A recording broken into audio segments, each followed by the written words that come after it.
Olá, aluno, olá, aluna. Hoje nós vamos então falar a respeito, do tema caçadores e coletores. Nós estamos então na disciplina de História e eu sou a professora Catiúcia, ok?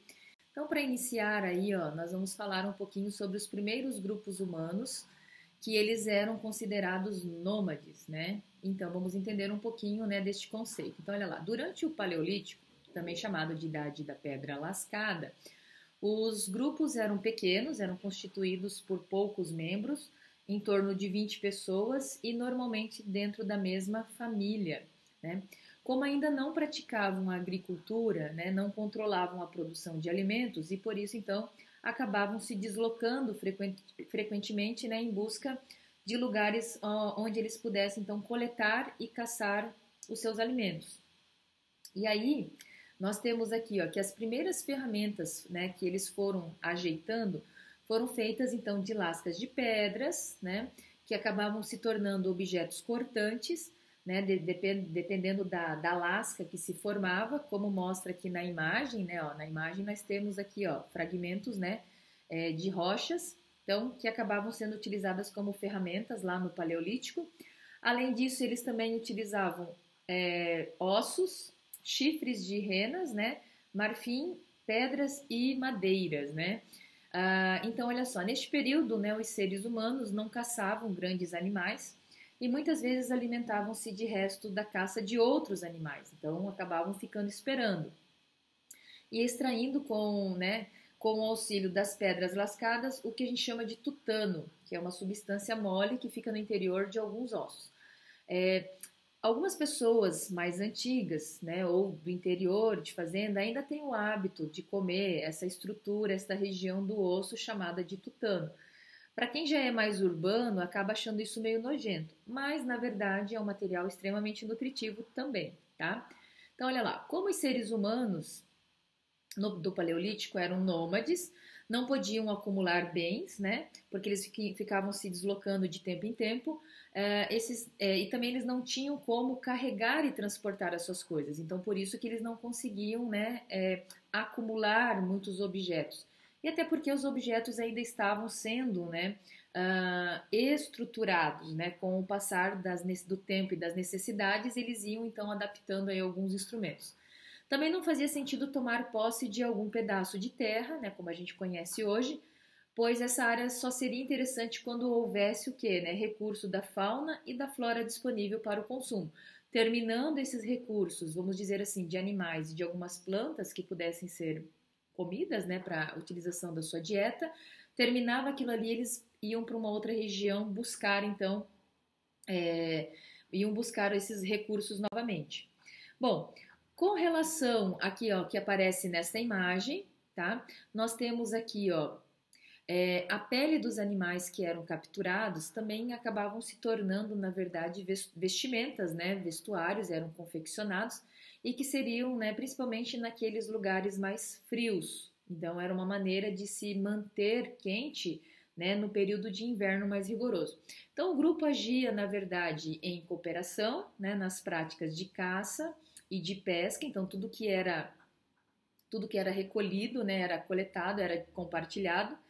As mulheres normalmente trabalhavam na coleta, né, de nozes e frutas silvestres, né, para o grupo como um todo. E provavelmente os humanos conseguiam manter-se por um tempo, né, o fogo que surgia em decorrência de um raio. Então, nesse período do Paleolítico, a gente vai ter então o que? Ocasionalmente, né, o surgimento do fogo, que enquanto ele estava aceso, eles aproveitavam, e aí de repente, por algum motivo que apagasse, eles ainda não tinham conhecido a técnica, né, de fazer, de surgir o fogo. Então eles utilizavam o fogo só nesses momentos em que um raio pudesse contribuir, né? Agora, uma chuva ou qualquer descuido era suficiente para que essa chama, né, se apagasse. Então, quando tinha fogo, todo mundo feliz, né? Vamos lá comemorar. É aquilo que eu costumo falar. O primeiro churrasco, né, surgiu lá na pré-história. Quando apagava o fogo, né, aquela felicidade toda murchava, né? Por quê? Porque aí eles voltavam a ficar no escuro, não tinha o calor, não tinha essa diferença na qualidade da comida, né? E o fogo também ajuda a proteger com relação aos animais de grande porte. Então, né, eles voltavam para aquele tradicional. Então, o primeiro contato dos seres humanos com o fogo, querendo ou não, foi de forma acidental e ocasionalmente, né? Então, demorou até um certo tempo para que eles pudessem produzir o fogo por meio de técnicas como a fricção de duas pedras ou dois gravetos de madeira, ou seja, o que seria fricção? Pegar duas pedras e esfregar uma na outra ou bater essas pedras para criar aí a faísca, né, necessária para dar o início do fogo. Então, inúmeras mudanças vão ocorrer na vida desses primeiros humanos após a aquisição deste conhecimento, quando eles começam então a entender que o fogo pode ser, né, reproduzido sem precisar ficar esperando, né, no caso, um raio surgir aí para que eles pudessem ter o fogo. Então, no fim do Paleolítico, os seres humanos já conseguiam produzir, além de ter esse início dessa adaptação do fogo, é claro que ela vai ser aprimorada no Neolítico, mas eles conseguiram produzir anzóis, arpões, arcos e flechas. Então, o uso de arco e flecha, por exemplo, ele vai aumentar a possibilidade de uma caça.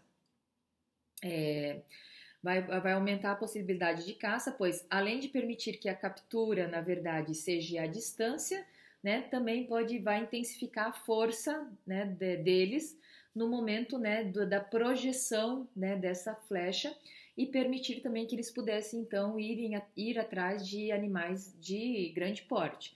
E aí um animal de grande porte, né, consequentemente vai te dar uma maior quantidade de carne e com isso eles teriam, né, uma maior quantidade de comida. Então, tudo isso resultou aí na melhoria da qualidade da alimentação do grupo. Então, a gente tem que lembrar que o fogo contribuiu e alguns utensílios assim um pouquinho mais detalhados ou refinados, como anzóis, arpões, arcos e flechas, né?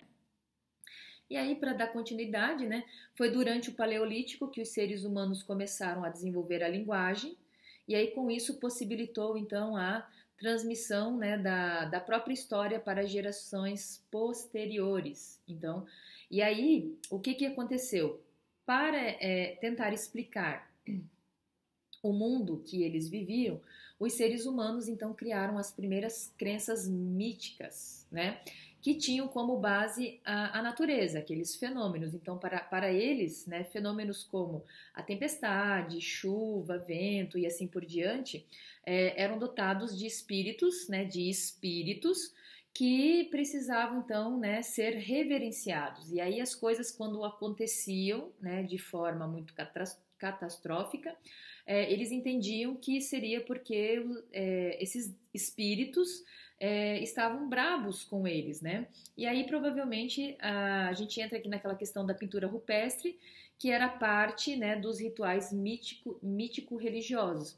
Né? Nós vimos numa outra aula que a pintura rupestre às vezes também foi utilizada para atrair coisas para eles, porque eles achavam que pintando certas coisas eles iriam conseguir adquirir. Então acredita-se que essas pinturas tinham um significado mágico, sendo usados aí para se obter sucesso na caça, né, e na abundância aí de animais. Então, para esses seres humanos, a natureza ela era, na verdade, assustadora, pois era imprevisível, né? Então, e a falta de caça significaria a extinção do grupo, ou seja, então, se eles não conseguissem caçar, eles iriam ter fome, tendo fome, né, eles poderiam chegar a morrer e assim por diante. E aí, então, para falar um pouquinho sobre essa parte de mitos de criação, nós temos que entender que a mitologia, né, ela também foi utilizada para se tentar explicar a existência do mundo e dos seres humanos. Então surgiu assim os primeiros mitos de criação que são comuns a vários grupos em lugares distintos. Saindo da pré-história, nós vamos ter muito forte ainda questões da mitologia, por exemplo, grega, romana, né, egípcia e assim por diante. Então, o mítico religioso se refere às explicações de fenômenos ou acontecimentos da vida humana dadas aí por meio de narrativas que iriam envolver então seres ou situações imaginárias. Lembrando que naquele período da pré-história, né, o conhecimento científico como a gente tem hoje não existia. Então foi através dessas histórias que eles tentaram então explicar, né, e passar essas informações de geração para geração, né? O conhecimento científico ele surge na verdade na idade moderna, né, naquela transição da Idade Média para a Idade Moderna, e aí ela começa a ter um avanço mais acelerado até os dias de hoje. Então, com relação a mitos de criação, né, então são lá narrativas criadas por diferentes povos para explicar o mundo que viviam. As crenças míticas das primeiras populações estavam relacionadas a elementos da natureza, né? E fenômenos naturais como tempestade, chuva e vento eram entendidos aí como ação dos deuses, né? Se chovia demais, eles achavam os deuses estão brabos, né? Eles estão brabos com a gente, então a gente fez alguma coisa errada, tá? Então, o que eu queria falar com vocês para este momento, né, nesse vídeo, foi até aqui onde eu cheguei. Se você curtiu este vídeo, não esqueça de dar um like. Se você ainda não se inscreveu no canal, não deixe de se inscrever e acionar o sininho para que você possa receber os vídeos, né, as notificações dos vídeos novos. E os slides, né, desse vídeo vou estar disponibilizando para vocês lá no Instagram, Prof. Catiúcia Liscoves. Perfeito? Pessoal, vou ficando por aqui e aguardo vocês então numa próxima oportunidade. Tchau, tchau!